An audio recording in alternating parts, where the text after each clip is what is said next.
a long time, wasn't it? I'm tired. But I'm pleased to see so many young people doing so well. And I've got a question for you. When will I see the best version of me? That's a question I'm going to try and answer tonight. Now, I know you might not think it, but I'm 53 years of age. Next to some people look very young. But as Mr. Jackson said, I've done lots of different jobs in different countries with different sorts of people. And I suppose, looking back, I've learned quite a bit from the white band man, the bingo caller, a sandwich shop owner, events company, at Preston North End. And sometimes jobs come along when you least expect them. At Preston North End, I was watching the match, and the half-time announcer didn't turn up. And I was sat next to the director's box and I did that. And I was petrified. But I did it, and I got on the pitch, I did some penalties, and they gave me a job for 5 years. And sometimes that's what happens in life, it's unexpected. But I've been in lots of schools, hundreds of schools, and spoken to thousands of young people. And so it sort of qualifies me to tell you my message. But I come across schools where we've got the F word, and I'm going to say it. Failure.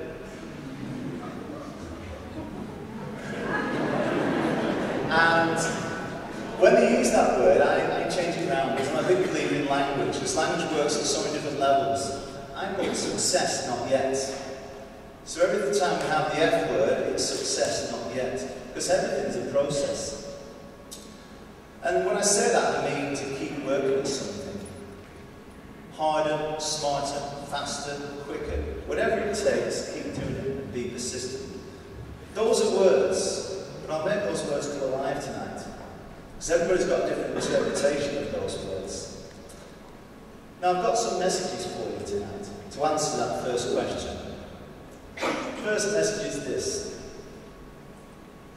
C-B-A.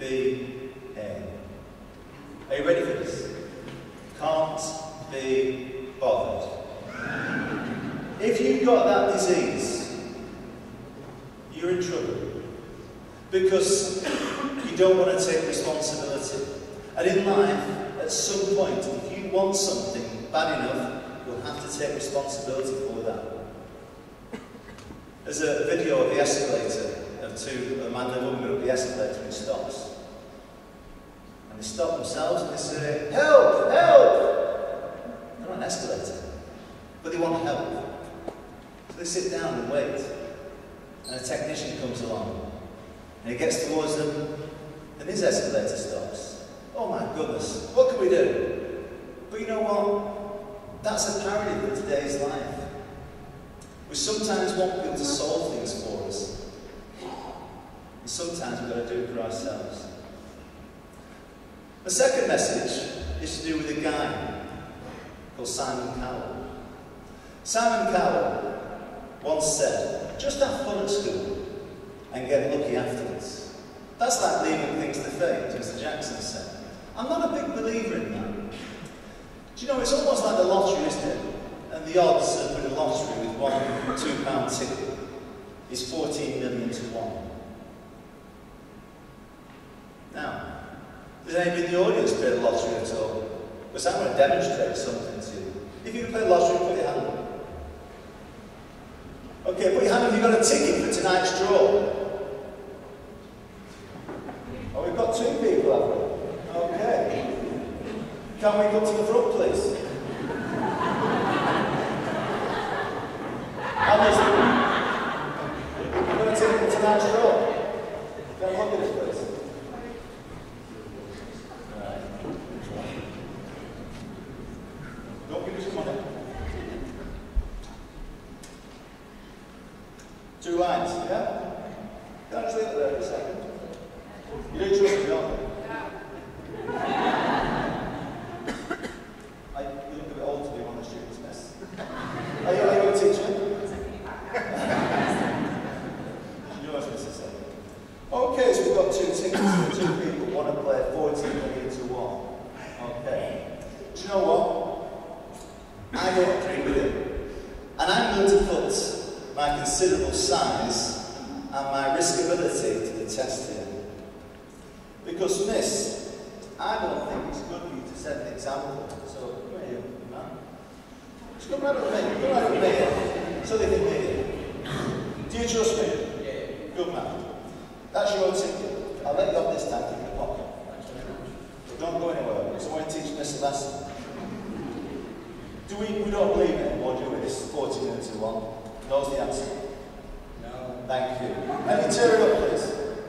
No, I can't say that. Oh, can you tear it up, please? Trust me. No, I'm not sure. Trust me.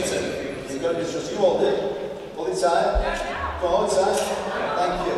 Miss, it's just turn it up to you. Give it back to Miss.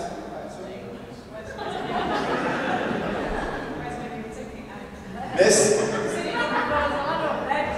I am not a magician, but you've learned a valuable lesson. And make sure you don't win the lottery again linked to fakeness. Thank you very much. Round of applause for Miss.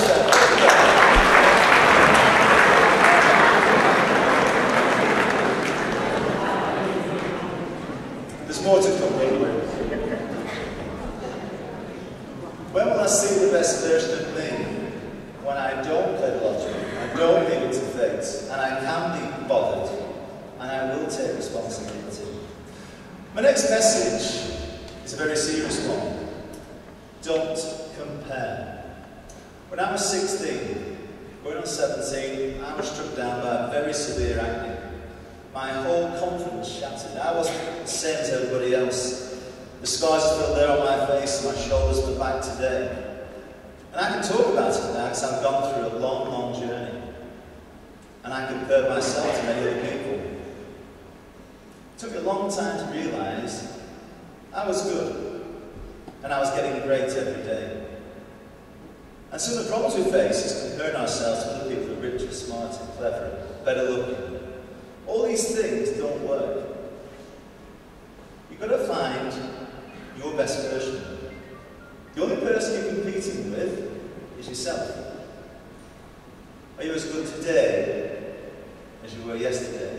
Can you be better tomorrow? And it's where you start, and it's where you finish. So as you sat here now looking at your qualifications, and where you're going to go, don't compare with anybody else. It doesn't work. And I know that for sure, so when I reached 24 in Canada, and I sort of split my knee wide open, and I got an operation that was supposed to be brilliant, it turned down rubbish. I'm not comparing to anybody else. I found a way to win. There are people who are actually amazing in this world. People, for instance, who lose their legs. And a great example of the 2012 Olympics, where a disabled athlete lost the legs, said it's the best thing that's ever happened to me. I've learned how to work hard. I've got a great bunch of guys who was playing a volleyball team. To say that is immense. So don't compare with anybody else. The next message is the F word. Failure. Or success not yet. Richard Branson, he said, lose your money 4 times and the 5th time you become a multi-millionaire. J.K. Rowling, rejected 20, 30 times in the book, felt so low. There's a guy who likes sports called Jim Marshall, from 100,000 people and a worldwide network audience on TV. He's playing American football. He caught the ball and ran into the touchdown area. It's the wrong one. Major own goal. How did he react to that? He got down with the guys in the community, he worked hard, extra practice. He came back to be a superstar. But that, you think that's embarrassing?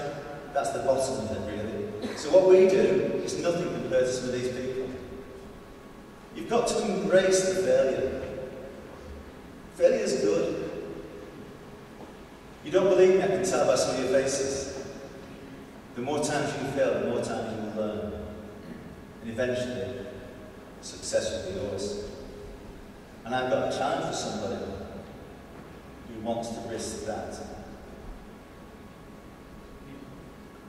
And if somebody volunteers somebody else, that's a dangerous game, so I always pick those people. Who was it? Who's there? Yeah, come join me. Round of applause, please.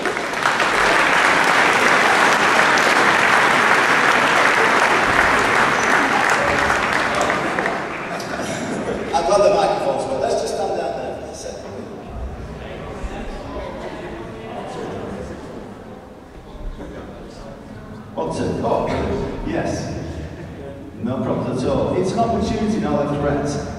Okay, so, we're in front of, say, I don't know, 300 people, 400 people, something like that. And it's an opportunity now. We might get a failure, but, you know, we'll go again. Okay, you hold this for me. Yeah, guys.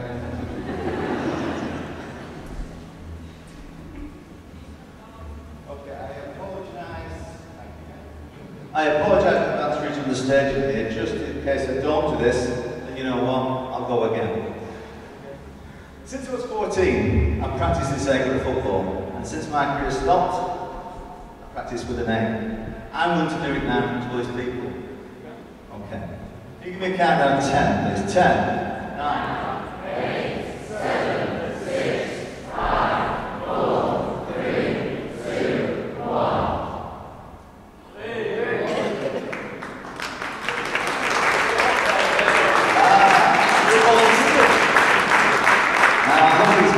Sorry, what's your name again? Leon.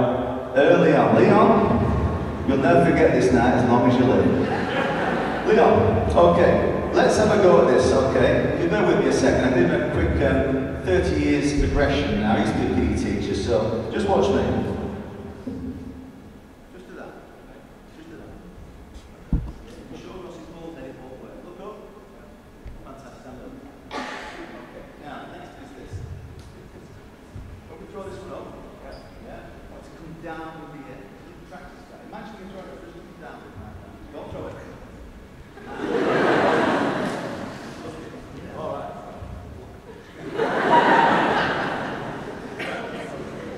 I think you can do it, yeah? Let's go for 10, 10, 9, 8, 7, 6, 5, 4, 3, 2, 1.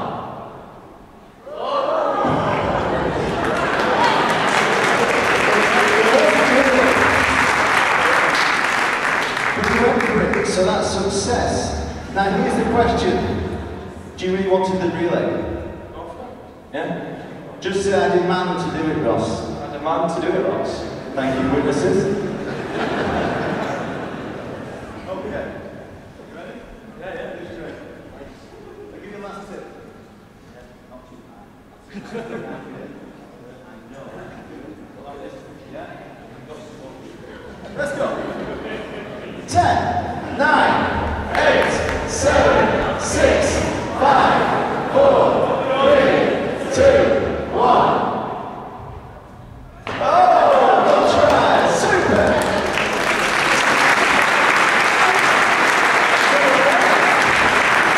Success not yet. Let's go again. Good man. Let's go for 5, please.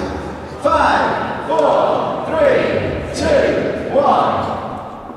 Super! Good try! Round of applause, please! Super!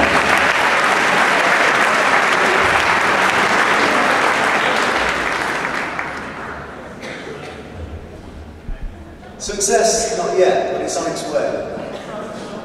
The ability to take a risk is massive. That was calculated. With more practice, purposeful practice we mentioned before from Matthew Sayer, you will get success if you want it. I can see a future champion there. But not in egg catching. No. So, when will I see the best version of me? When I don't compare. When I embrace failure.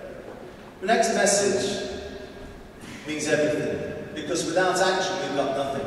Absolutely nothing. I've seen action there, and I give somebody else in this audience, one person, a chance to demonstrate some action. Let me tell you a brief story first. There's a man called Spartacus in ancient Roman times. He was a leader of men. And he helped old people, injured people, young people. The government didn't like him. They wanted to kill him. So they went to his camp and shouted out, which one's Spartacus? We're going to kill him. And a man stood up to protect him and said, I'm Spartacus. And as he walked towards him, somebody else said, I'm Spartacus. Within 5 minutes, 300 men walked up to him to say, I'm Spartacus. Couldn't kill him. They were willing to die for the leader. That shows a lot of confidence, a lot of bravery, action. But let's fast forward to now, tonight. I'm not going to kill anybody tonight. You're all right. But who can show that confidence now to stand up and say, "I am Spartacus"?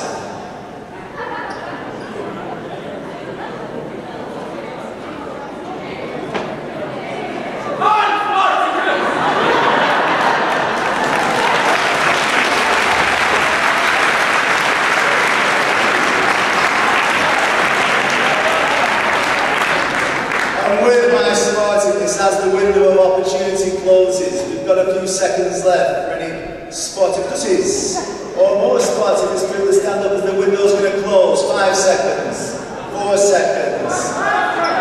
Oh yes, 3 seconds, 2 seconds, 1 second. Eyes closed. Well done to those Spartacus people. Round of applause.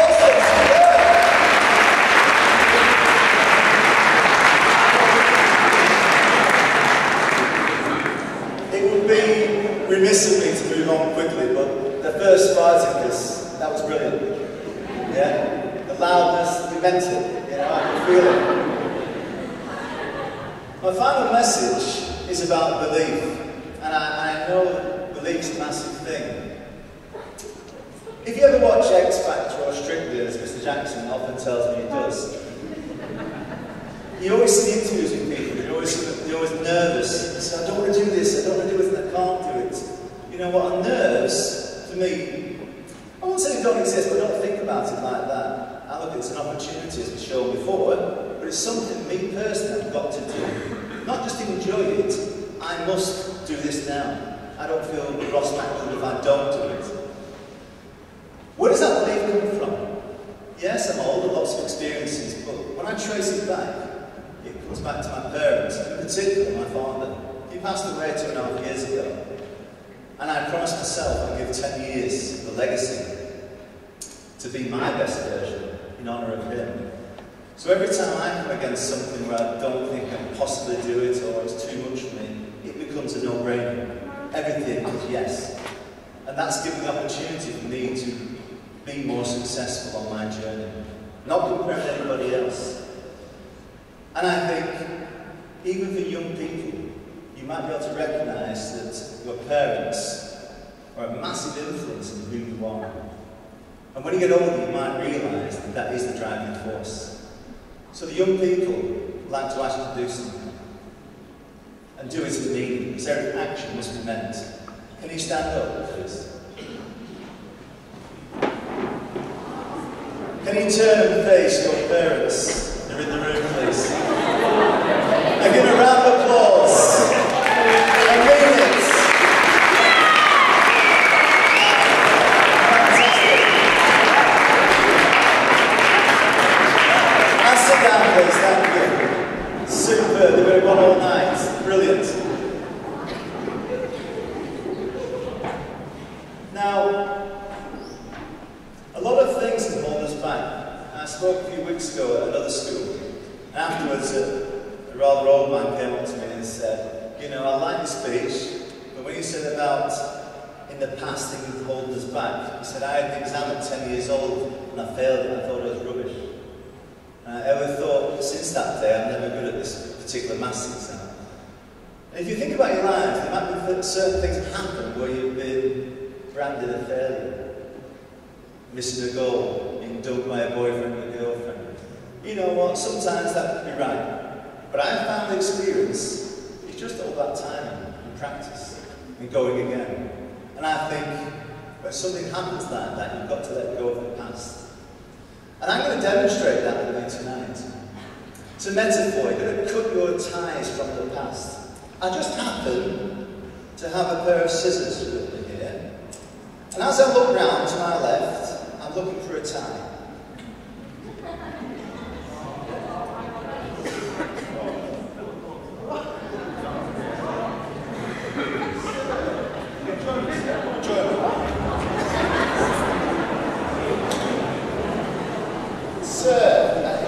That's the way life is. It's an opportunity, not a threat. Yep. And is there anything in your past you want to let go of, to cut the ties from the past, sir? To let go of? Yes, please. Nothing, I like to keep the tie, though. There's this young gentleman, and Spartacus here. Little Spartacus said, it's all that action, letting go, sir. Can you think of one thing you want to let go of in the past? Is that nervous laughter? What about wearing pink ties? Well, I'll spare your blushes, sir, but I'm colorblind, I can't see anything. But you know what? We've got to let go of the past, haven't we? We have, indeed, absolutely. So can you repeat after me? Ross? Ross? Can you please Can you please help me let go of the past help me let go of the past by cutting my tie now? by cutting my tie now? Thank you very much. Round of applause there, super.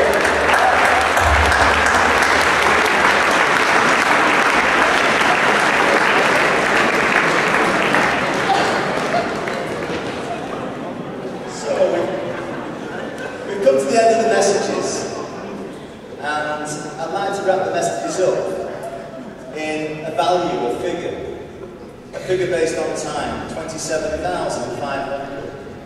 27,500 is the average amount of days you've got to live. And the young people in the audience whose lives are going to transport them forward to great success are thinking, wow, Ross, that's a lot of days. But guess what? The people next to me think it's not a lot of days. Because they've used a lot of those days up, haven't we? Yeah. And it's about time we let go of the past and move forward every single day. So, when will I see the best version of me? Drop the when.